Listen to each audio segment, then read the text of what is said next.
ఒకటి రేవంత్ రెడ్డి అంటున్నారు ఆ పార్టీలో నలుగురే మిగులుతారు, పోటీ అనేది లేదు. ఇప్పటికి 2029 వరకు చూసుకుంటే కనుక బీఆర్ఎస్ పార్టీ పరిస్థితి ఏంది, ఇప్పటికే కేసీఆర్ యాక్టివ్గా లేరు.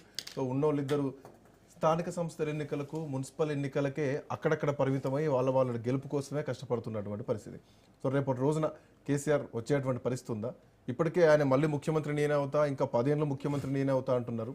బీజేపీ కాంగ్రెస్ పార్టీ మధ్యలోనే పోటీ ఉండే పరిస్థితులు కనిపిస్తున్నాయి. ఎందుకంటే అధికారంలో బీజేపీ ఉంది, కేంద్రంలో బీజేపీ ఉంది, రాష్ట్రంలో కాంగ్రెస్ ఉంది.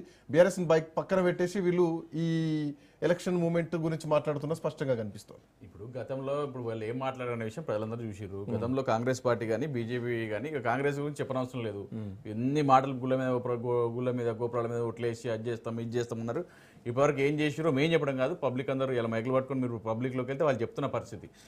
ఇలా వాళ్ళు బీజేపీలు ఉన్నారో లేరు మీరు అంటారు, పోటీ అంటారు, కానీ మరి వాళ్ళు ఉన్నారో లేరో విషయం అయితే ప్రజలైతే మర్చిపోయారు. ప్రజలు బీజేపీని మరి ఎప్పుడు ఎక్కడ ఇబ్బంది అయినా కూడా ప్రజలందరూ బీఆర్ఎస్ పార్టీ వైపు, తెలంగాణ భవన్ వైపు, మా కేటీఆర్ దగ్గరికి తరలి వస్తారు తప్ప మరి ఎన్నడూ బీజేపీ వాళ్ళు ఒక తెలంగాణలో ఒక ఇష్యూని ఎత్తుకొని ముందుకెళ్ళి దాని గురించి కొట్లాడిన సందర్భాలు ఇక్కడ నాకు కనబడలేదు.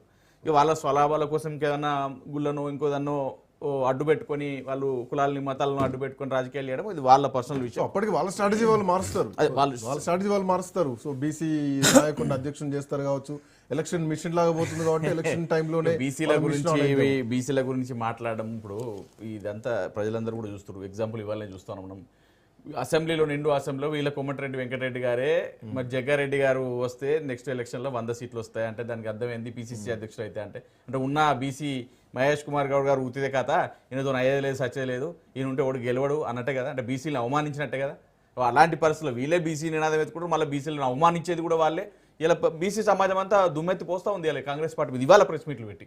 ఇక అలాంటి పరిస్థితుల్లో వాళ్ళ గురించి ఏం చెప్తామండి? ఇలా పరిస్థితి అయిపోయింది. రాష్ట్రంలో ఎట్లుంది పరిస్థితి, ఇలా వీళ్ళ పరిస్థితి చూస్తుంటే ఎట్లుంది? ఆ 3 కోతులు ఉంటాయి తెలుసా అండి కిరణ్ కౌశిక్ గారు? చెడు చూడొద్దు, చెడు మాట్లాడొద్దు, చెడు వినొద్దు అనేది చూసిరా. అట్లా వీళ్ళు ఏం మాట్లాడినా ఎన్ని దొంగ మాటలు రంగ మాటలు ఏది పట్టినా కూడా ప్రజలందరూ కూడా చూడకుండా ఉండాలి, చూస్తున్నట్టు ఉండాలి. వీళ్ళు ఏది చెప్పినా కూడా మేము అది చేస్తాం ఇది చేస్తాం అంటే చెవులు మూసుకొని ఉండాలి, ఇక వినకుండా. ఏది ఏమైనా అందామంటే కేసులు పెడతారు, మాట్లాడద్దు మనం. ఒక అట్లా 3 కోతులు నాకు అప్పుడు ఈ 3 కోతులు ఏంద్రాబాయ్ అని అప్పట్లో అనుకున్నాను. చదువు ప్రజలు కాంగ్రెస్ పార్టీకే ఓట్లేస్తున్నారు. గ్రామ పంచాయతీల మీరు ఒక విషయం గమనించాలి శ్రీకాంత్ గారు. ఇప్పుడు వీళ్ళు ప్రభుత్వంలో ఉన్నారు, వాళ్ళు కేంద్ర ప్రభుత్వంలో ఉన్నారు. ఇంత వీళ్ళు పోలీస్ యంత్రాంగాన్ని వాడినా, డబ్బు బలం వాడినా, అంగబలం వాడినా, అర్ధబలం వాడినా కూడా ఇంత పోటాపోటీగా వాళ్ళ గ్రామ పంచాయతీ ఎలక్షన్స్ కానీ మొన్న మున్సిపల్ ఎలక్షన్స్ కానీ మేము ముందున్నాం, కొట్లాడినాం. ఇలా ప్రజలందరూ కూడా మరి ఎంత పర్సెంటేజ్ మనకు ఓటు శాతం వచ్చినప్పుడు మీరు గమనించాలి. ఇలా వీళ్ళు చేసేకి వీళ్ళు అరెస్టులకు వీళ్ళు అరెస్ట్ చేస్తాం, లేకపోతే కాళేశ్వరం బూచిగా చూపించడం, లేకపోతే ఫార్ములా ఈ బూచిగా చూపించడం, లేకపోతే డ్రగ్స్ను తీసుకొచ్చి కేటీఆర్ గారిని అరెస్ట్ చేస్తామని చెప్పడం, లేకపోతే ఇంకో విధానంగానో ఎన్నో విధాలుగా వీళ్ళు అరెస్టులు చేస్తామని చెప్పి అక్రమ కేసులు పెడతామని చెప్పి ప్రజలకు ఏదో వృద్ధే ప్రయత్నాలు చేసినప్పటికీ కూడా ప్రజలు ఓట్లు వేసారంటే దీన్ని ఏ విధంగా చూడాలని చూసుకోవాలి.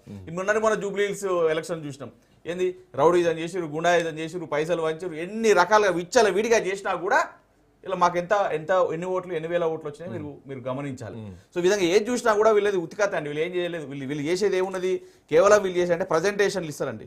ప్రజెంటేషన్లు పబ్లిసిటీకే పరిమితం, పర్ఫార్మెన్స్ లేదు. వీళ్ళకి ఏం చేయాలో తెలియదు, ఎక్కడ ఏం చేయాలో తెలియదు, ఈ రోజు వరకు బై ఎలక్షన్స్ రావన్న దీనిలో ఉన్నారు. ఏం లేకపోయినా మీరు అన్నట్టు అంటే మీరు అనుకునే దానికి ఆడ వాస్తవ పరిస్థితికి చాలా తేడా కనిపిస్తుంది కదా. వాస్తవ పరిస్థితి ఏం లేదు. వాళ్ళు ఆయన కూడా వర్క్ మార్చుకున్నాం, ఇక నుంచి నిన్న వే ఆఫ్ వర్క్ స్టైల్ కూడా మార్చుకున్నాం, మూసీ డెవలప్మెంట్ అనుకుంటా మాట్లాడుతున్నారు, ఫోర్త్ సిటీ అంటున్నారు. ఇలా ప్రజలందరూ అడుగుతున్నారు. ఇవాళ హైకోర్టు చెప్పిందండి ఒక విషయం. అరే ఉద్రణ ఆయన ఇళ్ళని కొంపలాన్ని గుల్వద్దు, ఆయన చేసే ముందు ఆలోచించాలి. ఒక ముఖ్యమంత్రి స్థానంలో, ఒక తండ్రి స్థానంలో ఉండని ప్రజలందరూ మొత్తుకున్నారు. మీకు తెలియదు కేసీఆర్ గారు వేరు, మీకు వేరు. కేసీఆర్ మీద ఇంచు అనుభవం ఉన్న వ్యక్తి నీకు తెలియదు అన్నా కూడా పోయిండు వెలుగు మాటల కొంపలాన్ని కూల్చుండు, 1000 మంది కుటుంబాలు తీసుకొచ్చి రోడ్డు మీద వారేసిండు. ఇలా హైకోర్టు ఏమిచ్చింది తీర్పు? ఏమిచ్చిందంటే స్టే ఆర్డర్ ఇచ్చింది. ఆగరబా 311 మందికి కాదు పట్టాలు ఇచ్చేది, ఎవరైతే నువ్వు ఇల్లు కూలు కొట్టో భూదాన భూములు వాళ్ళ పెద్దవాళ్ళకి ఇవ్వాలని చెప్పేసి వాళ్ళు చెప్పడం జరిగింది. ఎడవేరు వీళ్ళందరూ కాంగ్రెస్ వాళ్ళు ఇలా తిరిగి వస్తాయా? ఇవాళ వాళ్ళ ఏడుపులు, వాళ్ళ రోదన, వాళ్ళ కుటుంబాలు, కరెంట్ లేని పరిస్థితులు, చిన్న చిన్న పిల్లలు 2 రోజులు చిన్న చిన్న బిడ్డలను పట్టుకొని కరెంట్ లేకుండా, తిండి లేకుండా, నీళ్లు లేకుండా ఏడ్చిన పరిస్థితి, విలువెల్లాన్న పరిస్థితి. ఏ నాయకుడు ఆదుకున్నాడు? ఇవాళ మళ్ళీ బీఆర్ఎస్ పార్టీ నాయకులు ఇంత బువ్వ పెట్టి ఇంత నీళ్ళు ఇత కానీ ఆదుకునే పరిస్థితి లేదు ఈ కాంగ్రెస్ నాయకులు.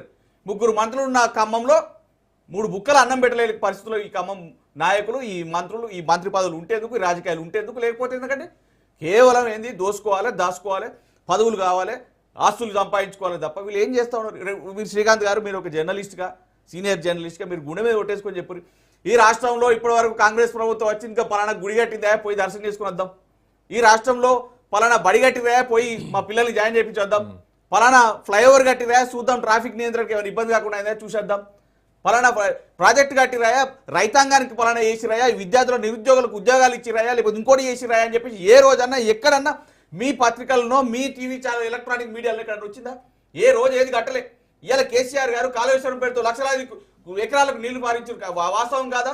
ఇలా హైదరాబాద్ లో ట్రాఫిక్ నియంత్రించే దిశగా ఎన్ని ఫ్లైఓవర్లు కట్టారు, ఇలా వాస్తవం కాదా? సుందరీకరణ దుబాయ్కి ధీటుగా, ఇలా సింగపూర్కు ధీటుగా తెలంగాణ రాష్ట్రంలో హైదరాబాద్ నడిబొడ్డున ఎంత ఖ్యాతి పెంచే దిశగా ఇలా పనిచేసారో కేటీఆర్ గారి అధ్యక్షత మీకు తెలియదా?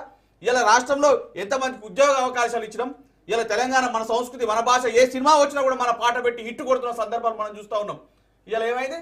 ఇలా కాంగ్రెస్ వచ్చింది, కటక పనిచేసి నీళ్లు వాయ, నిధులు వాయ, కరెంట్ వస్తలేదు, యూరియా వస్తలేదు, ఉద్యోగాలు లేవు, పెట్టుబడులు లేవు, పైసలు లేవు, ఎక్కడ కూడా సున్నా సున్నా. చరణ్ కౌశిక్ గారు, ఉద్యోగాలు లేవు, జాబ్ క్యాలెండర్ లేదు, మీరు ఇచ్చినటువంటి హామీలు అమలయ్యేటువంటి పరిస్థితి లేదు. ఇప్పటికి 2 సంవత్సరాలు అయిపోయింది, ఇంకా 3 సంవత్సరాలు ఉంటా ఉంటున్నారు. ఇప్పటికీ రావాల్సినటువంటి రిటైర్ అయినటువంటి ఎంప్లాయీస్కి రావాల్సినటువంటి బెనిఫిట్లు రావట్లేదు. యూరియా కోసం లైన్లో నిలబడాల్సినటువంటి పరిస్థితులు ఉన్నాయి. రకరకాల ఈవెన్ ఇవాళ కేటీఆర్ కూడా సభలు అంటున్నారు, ఐటీ డౌన్ఫాల్ అయిపోయింది, బెనిఫిట్స్ రావట్లేదు. కేటీఆర్ గారు విద్యా వ్యవస్థ, వీళ్ళ ఐటీ శాఖ మంత్రి గారు ఇచ్చిన రిజల్ట్ నే 9 లక్షల ఉద్యోగాలు వాళ్ళు ఇచ్చిన రిపోర్ట్. ఇప్పుడు ఇన్నిట్లలో ఎందుకు అంత కాన్ఫిడెన్స్? ఎట్లా గెలుస్తాను? దయచేసి బీఆర్ఎస్